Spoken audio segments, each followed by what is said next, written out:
신약성경 365페이지 히브리서 11장 20절 말씀. 히브리서 11장 20절 말씀. 자, 우리 다 같이 한 목소리로 합독하겠습니다. 시작. 믿음으로 이삭은 장차 있을 일에 대하여 야곱과 에서에게 축복하였으며. 아멘. 자, 오늘 말씀 제목 함께 읽겠습니다. 시작. 내가 기도한 대로. 다시 한번 시작. 내가 기도한 대로. 저는 20대 중반부터 사역을 시작을 해서 40대 중반까지 전도사와 이 강도사와 또 부목사를 거쳐서 한 20년을 교회 사역자로만 생활을 했습니다. 한국은 전세도 비싸고 그러니까 사역자로 이 생활하는 동안 우리 가족은 늘 작은 집을 얻어서 이제 살아야 했습니다. 아무래도 이제 생활이 그래서 교회에서 사택을 준비해주지 않는 한 그렇게 생활을 할 수밖에 없었습니다. 그런데 성도들은 이제 저한테 이제 기도를 부탁을 많이 하잖아요. 근데 어떤 기도를 부탁하시냐면, 목사님 이번에 어디에 아파트 분양 신청 넣었는데 좋은 아파트 분양받을 수 있도록 기도해 주세요. 이번에 큰 집으로 이사 갈 수 있도록 목사님 기도해 주세요. 이번에 새로 시작한 이 사업이 대박 나도록 목사님 기도해 주세요. 성도들이 당연히 저한테 그런 기도를 하시잖아요. 저도 우리 성도님들의 그런 소원을 위해서 기도하고 간절히 기도하고 응답되었을 때는 또 함께 같이 기뻐하고 그랬었습니다. 그런데 이 목회자들은요, 성도들의 그런 종류의 기도를 위해서는 정말 간절하게 기도해 주는데 정작 자기 자신을 위해서, 자기 가정을 위해서 그런 기도를 드릴 것 같잖아요. 그런 종류의 기도, 대박이 나게 해주세요, 돈 많이 벌게 해주세요, 큰 집을 사게 해주세요, 큰 집을 얻게 해주세요, 이런 기도를 할 것 같으면 세속적인 목사가 되는 것 같은 거예요. 내가 좀 세속적인 거 아닌가? 뭔가 그런 기도를 하면 돈을 밝히는 목사가 되는 것 같은 거예요. 아니, 성도들은 그런 기도를 하잖아요. 목사님 이번에 이 정도 큰 거래처가 있는데 이거 되게 해주세요. 그렇게 기도해 달라고 저한테 기도해요. 목사님 제가 돈 많이 벌 수 있도록 기도해 주세요. 그런 기도 제목 하는데 정작 목사는요, 그런 기도를 하려고 그러잖아요. 그러면 돈 밝히는 것 같은 거예요. 돈 밝히는 목사가 되는 것 같아서, 그래서 저를 포함해서 아마 대부분의 목사님들은요 아예 그런 기도를 안 할 거예요. 어느 날 제가 산책을 하다가 어떤 멋진 집이 눈에 이렇게 들어오는 거예요. 멋진 집이 눈에 들어오는데 그때 그냥 아무 생각도 없이, 하나님 우리도 저런 집에서 좀 살아볼 수 있게 좀 해주세요. 제가 그냥 지나가면서 그냥 딱 한 번이에요. 하나님 저에게도 그런 기회를 한번 주세요라고 제가 푸념하듯 그냥 짧은 기도를 이렇게 걸어가다가 산책하다가 그런 기도를 했은 적이 있었습니다. 우리 목회자들은요, 그런 마음이 스쳐가도 거기에 마음을 두지 않으려고 해요. 아니, 억지로 그런 마음을 안 두려고 그래요. 안 두려고 그러고, 그런 마음을 두는 것 자체가 내가 좀 잘못되는 건 아닌가, 세속적이 되는 건 아닌가, 이런 생각이 들어서 그런 마음을 안 두려고 그러는 거예요. 억지로 이제 그런 마음을 잘 안 두려고 그러죠. 어쨌든 그걸 깊이 생각하지도 않았고, 저에게 그런 계획도 없었고요. 그리고 그럴 만한 여건도 아니었었고, 그리고 그런 생각이 났다고 해서 그걸 마음에 두고 그렇게 해달라고 그때나 지금이나 제가 기도하거나 이러진 않아요. 그런데 그런 생각을 한 지 한 1년째 지나지 않아서 정말 그런 기회가 온 적이 있었어요. 정말 그런 기회가 오더라고요. 그때 제 머릿속에 싹 스쳐갔던 생각이 있었어요.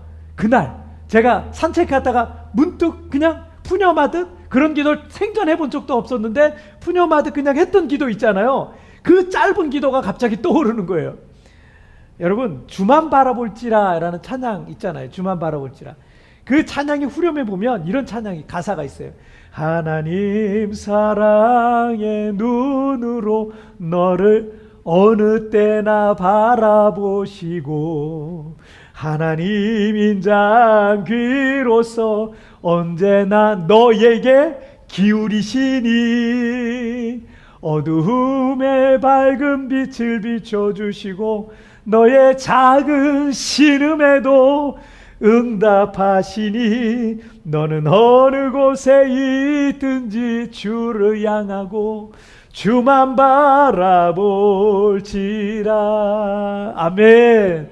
여러분, 하나님은 우리의 작은 신음에도 응답하시는 하나님이십니다. 우리가 푸념처럼 드렸던 기도라 할지라도 하나님은요 다 듣고 계시는 거예요. 마태복음 10장 30절에서 주님은 우리의 머리칼까지 다 세신다라고 말씀하셨습니다. 하나님께서 내 입에서 나오는 말들, 여러분 머리카락까지 세고 계시는데 하나님께서 하나님 저거 저 주세요. 하나님 저렇게 살면 안 돼요. 하나님 저도 저렇게 살고 싶어요. 하나님 우리 가정이 이렇게 되면 좋겠어요. 우리 남편이 이렇게 되면 좋겠어요. 우리 아이가 이렇게 되면 좋겠어요. 여러분이 푸념처럼 그 입에서 그냥 하나님 앞에 이렇게 했던 그 작은 신음이나 그 작은 푸념조차도 여러분 하나님이 다 듣고 계심을 믿으시길 바랍니다.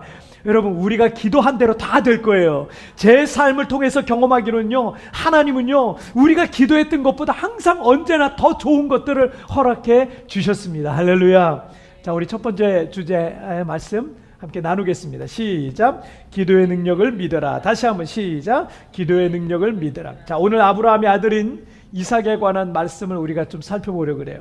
이삭은 창세기에 등장하는 아브라함이라든지 야곱이라든지 요셉, 족장들이죠. 이스라엘의 족장들이죠. 이런 사람들과 비교했을 때 이삭이 차지하는 어떤 성경의 분량은 많지 않습니다. 별로 되지 않습니다. 때문에 이삭과 관계된 특별한 어떤 사건들은 많이 나오진 않아요.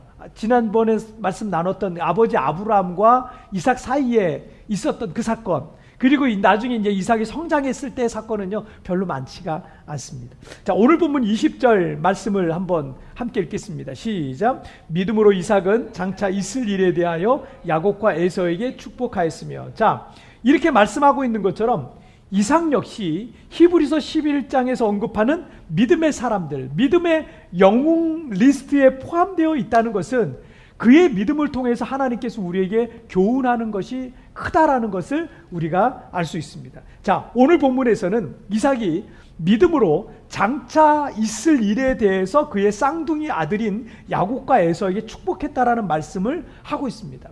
자, 이 부분은 창세기 27장과 28장에 걸쳐서 그 내용이 나와 있는데요. 당시 이삭은 나이가 많아서 시력이 떨어졌습니다. 앞이 잘 보이지 않았습니다. 그는 자신이 죽을 날이 가까이 왔다고 생각해서 쌍둥이 장남이었던 에서를 부릅니다. 장남을 불러요. 그리고 이삭은 또 남자답고 활동적인, 와일드하고 활동적인, 어디 누가 봐도 남자다운 이 에서를 참 대견스럽게 생각했습니다. 그에 비해서 야곱은 좀 너무 그냥 얌전한 친구였어요. 쌍둥이였는데도 성격이 그렇게 달랐어요. 그 아버지는요, 그런 이렇게 와일드한 그런 에서가 좀 자랑스럽고 대견하고 그랬던 것 같습니다. 그래서 좀 편애를 하긴 했습니다. 그래서 이 아들이 사냥한 맛있는 별미를 먹고 자기가 죽기 전에 이 에서에게 마음껏 장자의 축복을 해주기를 원했던 겁니다. 그런데 이 사실을 알게 된 쌍둥이 동생 야곱이 아버지의 그 장자의 축복을 받고 싶어서 형의 옷을 꺼내 입습니다. 그리고 아버지가 좋아하시는 맛있는 별미를 만들어서 형처럼 흉내를 내고 목소리도 흉내를 내서 앞이 보이지 않았던 이삭으로부터 자신이 장자의 축복을 받아냈다는 그런 이야기입니다. 이삭은 야곱에게 이렇게 축복을 하죠. 원래 이삭인 줄 알고 이렇게 에서인 줄 알고 이렇게 축복했던 거죠. 창세기 27장 29절 말씀 함께 읽겠습니다. 시작. 만민이 너를 섬기고 열국이 내게 굴복하리니 내가 형제들의 주가 되고 내 어머니의 아들들이 내게 굴복하며 너를 저주하는 자는 저주를 받고 너를 축복하는 자는 복을 받기를 원하노라. 자, 아멘. 자, 하반절에 있는 너를 저주하는 자는 저주를 받고 너를 축복하는 자에게는 축복하래. 여러분, 이거 어디서 좀 들어본 말 아니에요? 창세기 12장 3절에서 하나님께서 아브라함에게 하셨던 말씀이에요. 아브라함에게 거기서 내가 너를 축복하는 자를 복주고 너를 저주하는 자를 저주하겠다 이렇게 말씀하셨는데 그 아브라함 언약의 한 부분입니다. 그러니까 이삭이 믿음으로 장자의 축복을 했던 것은 야곱을 아브라함의 언약의 후계자로 인정하고 선포하는 대관식과 같은 그런 일이었다라고 생각하시면 되겠습니다. 자, 물론 이삭은 야곱이 장남이었던 에서인 줄 알고 그렇게 축복을 했습니다. 자, 하지만 이삭이 나중에 이 사실을 알고 크게 놀라게 됩니다. 왜냐하면 에서가 왔거든요. 에서가 사냥해가지고 맛있는 음식을 만들어가지고, 아버지 음식 가져왔어요. 이거 드시고 저 장자의 축복 마음껏 해주세요. 자, 이렇게 왔으니 그때 이제 알게 된 거예요. 창세기 27장 33절 말씀을 한번 보시겠습니다. 시작. 이삭이 심히 크게 떨며 이르되 그러면 사냥한 고기를 내게 가져온 자가 누구냐? 내가 오기 전에 내가 다 먹고 그를 위하여 축복하였은즉 그가 반드시 복을 받을 것이니라. 자, 이삭은 눈이 어두워 에서와 야곱을 분간하지 못하고 야곱에게 속아서 장자의 축복을 해줬습니다. 자, 그런데 오늘 본문인 이 히브리서 11장에서 이삭의 실수, 그 다음에 야곱의 속임수, 야곱이 아버지를 속인 것에 대해서는 여러분 히브리서에서 어떤 언급도 하지 않아요. 그걸 침묵하고 있습니다. 분명히 이삭의 실수였고 야곱의 속임수였어요. 그렇다고 성경이 잘못된 것들을 두둔하고 목적을 위해서 수단과 방법을 가리지 않고 한 행동을 잘했다라고 박수치고 좋아해 주는 게 아니에요. 성경을 종합적으로 이렇게 보잖아요. 잘못한 것에 대해서는 반드시 그 대가를 지불하더라고요. 그 대가가 반드시 따라오더라고요. 그가 살면서 그가 잘못한 것에 대해 그게 징계든지 심판이든지 그것이 그 대가가 지불해야 된다는 것을 여러분 야곱의 예에서도 우리가 볼 수 있고요. 다른 많은 사람들의 예에서도 성경은 우리에게 보여주고 있습니다. 자, 그런데 창세기 27장 33절에 이 구절에서 우리가 주목해야 될 문구가 있어요. 그 문구가 뭐예요? 그를 위하여 축복하였은즉 그가 반드시 복을 받을 것이니라. 자, 이삭이 뭐라고 말하고 있어요? 자, 이삭이 에서에게 뭐라고 말했냐면 그를 위하여 축복하였은즉, 야곱을 위해 축복했은즉 야곱이 반드시 복을 받을 것이다 라고 말하고 있는 거예요. 여러분, 축복이란 말은 빌축자의 복복자를 쓰고 있습니다. 복을 빈다, 복받기를 기도한다 라는 의미입니다. 성경에서 이삭의 믿음을 높이 사고 있는 것은 바로 이 부분이에요. 이삭은 눈이 어두워서 에서인지 야곱인지 분간하지 못하고 실수로 야곱을 축복했어요. 자신이 기도한 것이 그대로, 그런데 이 구절을 통해서 알 수 있는 게 뭐예요? 자신이 기도한 대로 그대로 될 것을 믿은 거예요. 내가 기도해, 내 입에서 나온 것, 내 입에서 나온 말, 내 입에서 나온 기도, 그거는 반드시 그대로 될 것이다. 내가 기도한 거는 반드시 응답될 거다. 이 믿음이 이삭에게 있었던 거죠. 자, 그리고 히브리서 11장 20절에서도 이것을 이삭의 믿음의 행위다라고 칭찬하고 있는 겁니다. 자, 혹자는 오늘날 기적이 없는 게 아니라 기적을 믿는 사람이 없다라고 말합니다. 많은 사람들이 기도는 많이 하지만 그 기도의 능력을 믿지 못하고 그냥 기도만 하고 있는 겁니다. 기도의 능력을 믿는 사람은 내가 하나님 앞에 올려드렸던 그 기도가 그대로 이루어질 것을 믿는 거예요. 저도 인생을 살면서 목회를 하면서 불안하고 걱정될 만한 일이 왜 없었겠습니까? 하지만 매 순간마다 기도하고 또 기도하니까 마음의 불안과 걱정이 점점 사라지게 되는 거죠. 왜냐하면 내가 기도한 것을 주님이 듣고 계시잖아요. 그리고 주님께서 응답하시잖아요. 그리고 더 좋은 것들로 채워주시고 나를 구원하시고 도와주실 것을 믿기 때문에 그렇습니다. 아무리 크나큰 문제와 어려움이 와도 내 힘으로 감당할 수 없는 큰 문제의 산 앞에서도 크게 두렵지 않은 것, 제가 크게 두렵지 않은 것은요, 기도의 능력을 믿기 때문이에요. 나는 약하지만 주님이 강하시다는 것을 믿는 겁니다. 나는 부족하지만 주님은 전능하시다는 것을 믿기 때문입니다. 나는 약해서 기도할 수밖에 없지만 주님은 내 기도를 듣고 계신다는 것을 나는 믿기 때문에 그렇습니다. 우리 교회가 2013년 3월에 개척됐는데 얼마 전에 세부에 있던 한인교회 하나가 없어졌다 그래요. 저는 본 적이 없던 교회죠. 그 즈음에 우리 교회가 세부에 개척되니까 그 교회 성도들 한 3-4가정이 아이들을 데리고 우리 광명교회 예배에 참여하게 됐어요. 제가 없어진 교회에 대한 히스토리는 잘 모르지만 그 중에 한 분이 그 전에 쓰던 교회 기물을 우리 교회에 기증하겠다는 거예요. 기물을. 처음엔 제가 사양을 했어요. 근데 계속 사양하니까 이게 예의가 아닌 것 같아서 거기서 오래된 그 나무 장의자 뭐 이런 것들을 있더라고요. 그 나무 장의자, 뭐 앰프 이런 것들을 가져왔습니다. 그 물건들이 비록 낡긴 했어도 개척하는 교회로서는 그래도 도움이 됐습니다. 하지만 이 기증을 주도한 그 성도와 또 다른 어떤 그 성도 간에 비즈니스 관계가 있었거든요. 근데 그 비즈니스 관계에 어려움이 있었고 제가 중간에 좀 난처한 상황에 빠지게 됐습니다.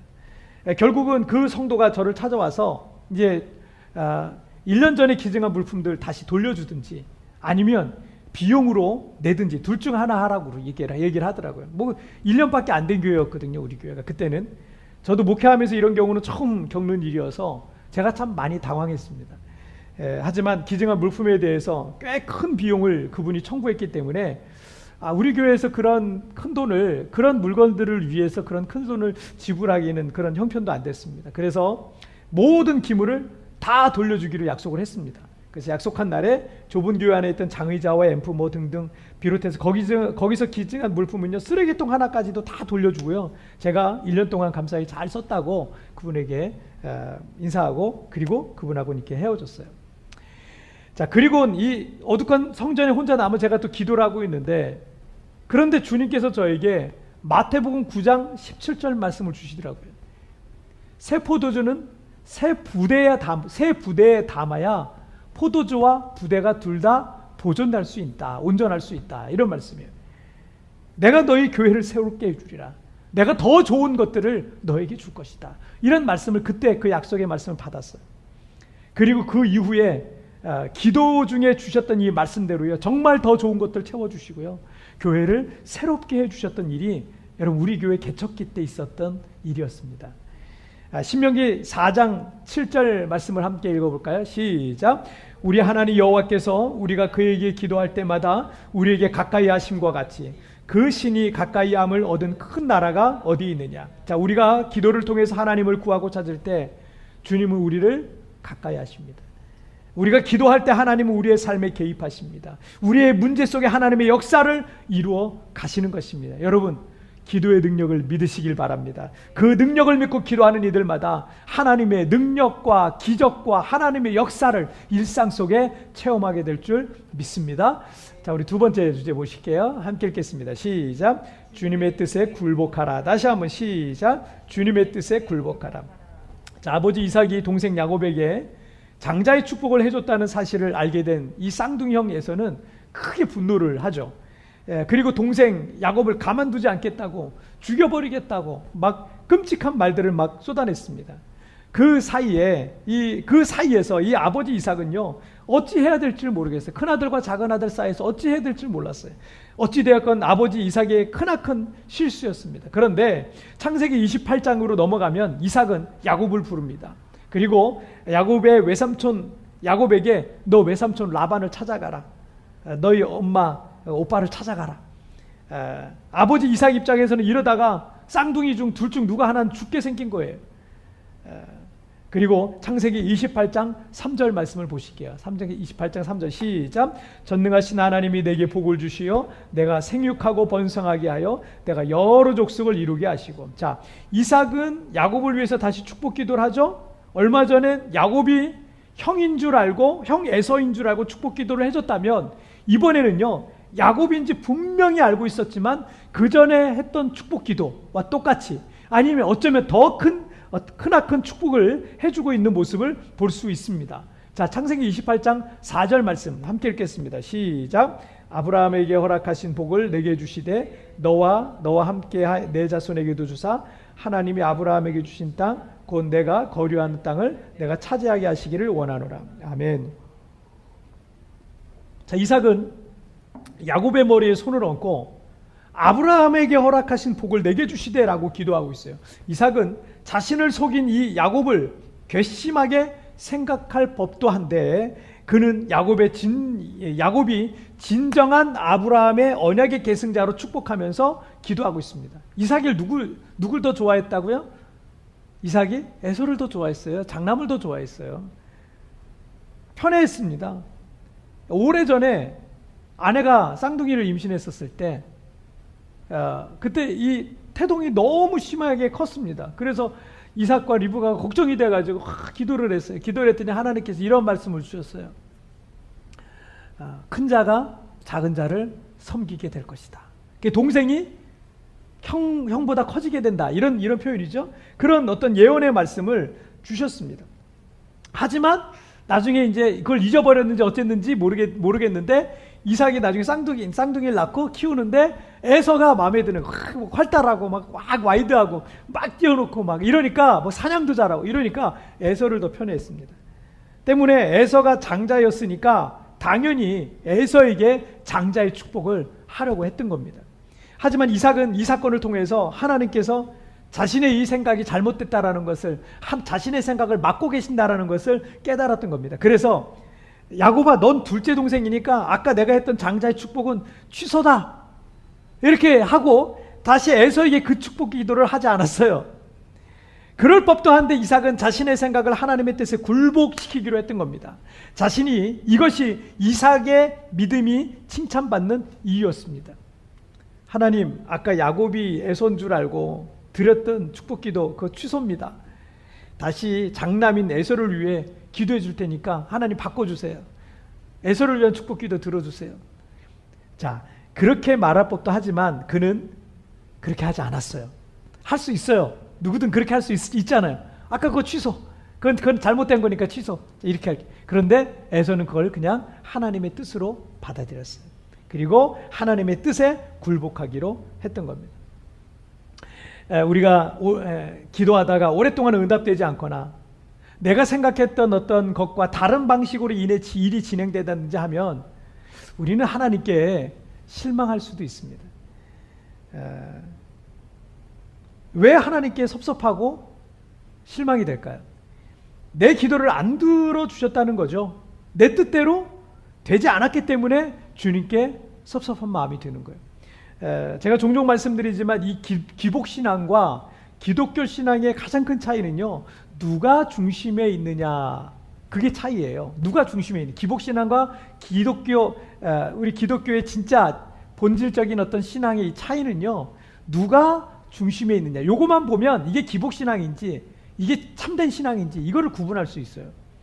기복신앙이라는 것은 내가 복을 받기 위해서 하나님도 믿고 종교도 갖고 교회도 다니고 봉사도 하고 이러는 거예요. 그 중심에 항상 나 자신인 겁니다. 그래서 내 뜻대로 되지 않으면 섭섭하고 짜증도 나고 화가 나는 겁니다. 그래서 교회 다니는데 생활이 나아지지 않는 것 같고 뭐 부자가 되지 않는 것 같고 이러잖아요. 그러면 교회 다녀도 별 소용없네라는 말을 하면서 교회를 떠나거나 아니면 뭐 다른 종교로 개종을 하거나 이런 일이 생기는 겁니다. 기복신앙의 그 중심에는 항상 자기 자신이 앉아 있는 거예요. 이게 기복신앙이에요. 이게 특징입니다. 하지만 진정한 참된 기독교 신앙은 뭡니까? 내 뜻을 내려놓고 하나님의 뜻에 나를 맞춰가는 거예요. 나의 잘못된 생각과 가치와 습관과 행동 같은 것들을 하나님의 말씀에 비춰보면 예수를 닮아가는 것이, 그러면서 예수님을 닮아가는 것이 기독교 신앙인 거예요.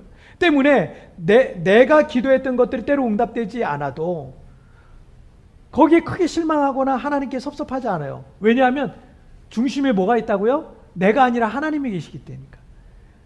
그래서 내 뜻이 아니라 하나님의 뜻이 더 크고 선하시다는 것을 믿기 때문에 내가 기도했던 게 안 돼요? 섭섭하지 않아요. 절망하지 않아요. 왜냐하면 하나님의 더 좋은 뜻이 있으니까. 이걸 믿으니까. 여러분, 이게 진짜 신앙인 거예요. 오늘 설교의 제목을 내가 기도한 대로라고 했어요. 내가 기도한 대로. 아마 많은 분들이 여기에 담긴 의미를 이게 무슨 의미일까 라고 생각하시면서 아마 이 첫 번째 의미를 생각하셨을 거예요. 첫 번째 의미는 맞습니다. 내가 기도한 대로 그대로 될 것을 믿는 믿음의 기도, 그걸 말해요. 이삭이 그런 믿음을 갖고 있었잖아요. 내가 기도한 대로 그대로 될 거다. 내가 실수로 그렇게 말했지만 역시 그 기도들을 하나님이 들으셨다, 이거죠. 자, 그러나 오늘 또 다른 두 번째 주제에서 말하고 있는 또 다른 하나는 뭐냐면, 내가 기도한 대로 또는 내가 원하는 대로 되지 않는다 할지라도 그 가운데 하나님의 선한 뜻이 있다라는 거예요. 응답되었을 때 하나님께 감사하는 것보다 응답되지 않았을지라도 그 뜻에 굴복하며 감사하는 게, 그게 더 어려운 거예요. 이것이 여기에 더 큰 믿음을 필요로 합니다. 미국에서 우리 교회 굿모닝 체프를 통해 은혜 받고 있다는 한 성도님께서 그 영상 밑에 공개 댓글로 고민 상담을 하나 하셨더라고요. 제가 그래서 답을 달아드렸는데 이런 내용이었어요. 궁금한 것이 있어서 하나 여쭤봅니다. 인생을 살면서 기도해온 것들 그대로 하나님이 응답하신 경우가 별로 없었던 것 같습니다. 그러나 결과적으로 하나님께서 항상 살길을 열어주시고 때와 시도 허락해 주셔서 감사한 인생을 살고 있게 되었습니다. 그러나 현재 중요한 결정을 내려야 하는데 두 가지 중 저의 마음이 가는 한 가지 옵션을 놓고 간절히 바라고 기도를 하는데, 마음 한켠에서는 어차피 하나님이 그동안처럼 당신이 원하시는 방향으로 인도하실 텐데 내가 원하는 걸 놓고 기도하는 게 무슨 의미가 있나 하는 생각이 자꾸 듭니다. 과거 하나님의 역사를 그런 식으로 즉 내가 원하는 방식이 아닌 그러나 선을 이루셨던 방식으로 해오신 경험으로 인해서 내가 원하는 걸 반자포자기식으로 구하지 않고 알아서 하시죠 하는 게 과연 맞는 것인지 고민이 됩니다. 뭐 이런 내용이에요. 여러분 이제 답은요, 오늘 이제 설교 시간은 좀 짧아야 되니까 답은 그 영상 밑에 가서 여러분 찾아보시면 되겠습니다. 여러분, 우리가 기도를 소원 성취의 수단으로만 생각하면 이런 고민에 빠질 수밖에 없어요. 기도는 소원 성취다. 그 기도는 오직 소원 성취만을 위해서 하는 것이다라고 생각하면 이런 고민에 빠지게 됩니다. 아마 이 성도님과 비슷한 고민을 했던 성도님들도 꽤 계실 것 같습니다. 그런데 기도는 하나님과 나 사이의 관계의 끈과 같다라고 생각하시면 됩니다. 물론 그 관계 속에서 위로도 받고요, 도움도 받고요, 응답도 받고요, 하나님의 역사와 기적도 경험합니다. 하지만 그 관계를 통해서 우리는 하나님의 뜻을 알아가게 되는 거예요. 여러분, 좋은 분하고 인격이 훌륭한 좋은 분하고 자주 만나고 자주 대화하면 그분의 가치와 그분의 생각을 담게 되어 있어요. 여러분, 누구를 만나느냐에 따라서 여러분의 생각과 가치는 많이 바뀌게 될 겁니다. 우리는 기도를 통해서 하나님과 더 깊고 친밀함으로 나아가고 우리는 예수님을 더 많이 닮아가게 되는 것입니다. 여러분, 그래서 우리가 하나님과의 자주 만남이 있어야 돼요. 하나님과의 자주 만남을 통해서 우리가 주님을 더 닮아갈 수 있고 주님의 뜻을 알아가게 되는 거예요. 기도가 바로 그 통로 중에 하나인 거예요. 자, 이삭과 같이 여러분 기도의 능력을 믿으십시오. 그리고 우리가 기도하지만 언제나 주님의 뜻에 굴복하는 삶을 살아가시기를 주님의 이름으로 축복합니다.